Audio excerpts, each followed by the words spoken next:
समग्र पृथ्वी में तमाकू सेवन तथा धूमपान मृत्युर एक प्रमुख कारण हो छड़ा होइछि, जहां संपूर्ण भाव में प्रतिरोध तथा प्रतिहत करने केवल निज उपर ही निर्भर करता है। कारण विश्वर अधिकांश व्यक्ति जीवन अकाल चली जाए। विश्व स्वास्थ्य संगठन एक गवेषणा जनापड़ी जे द्वारा विश्व में वर्ष को पाखापाखि 50 ରୁ 60 लाख लोक एवं भारत में प्राय 9 ରୁ 10 लाख लोकों जीवन चली जाए।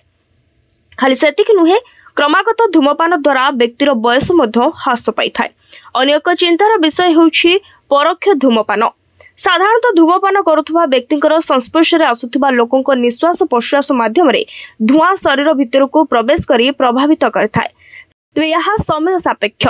जदि जड़े तमाकू वर्जन करे तेबे समय कर्म कर्कट रोग भली एक बड़ समस्या सबुदिन दूर हो जाए। तेणु तमाकू वर्जन सर्वदा ग्रहणीय।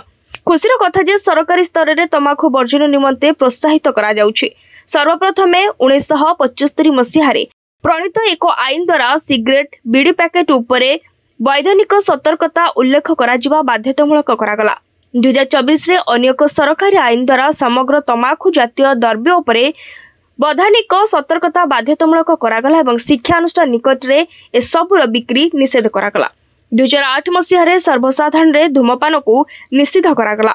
विभिन्न छापा और वैद्युतिक गणमाध्यम तमाकू विज्ञापन को संपूर्ण भाव में वर्जन करागला। केंद्र सरकार प्रेक्षालय मानकरे चलचित्र आरंभ पूर्व तमाकू सेवन जनित स्वास्थ्यहानि और कर्कट रोगर सचेतना विज्ञापन प्रदर्शन कराछंती। तमाकू वर्जनर सचेतनता वार्ता दे पुरी बेलाभूमि रे बालुका कला माध्यम सचेतन कराइछंती पद्मश्री बालुका शिल्पी सुदर्शन पट्टनायक। तेणु तमाकू सेवनर भयावहता को हृदयगम कर एक नूतन निरोग जीवन यापन करने आमर अनुरोध।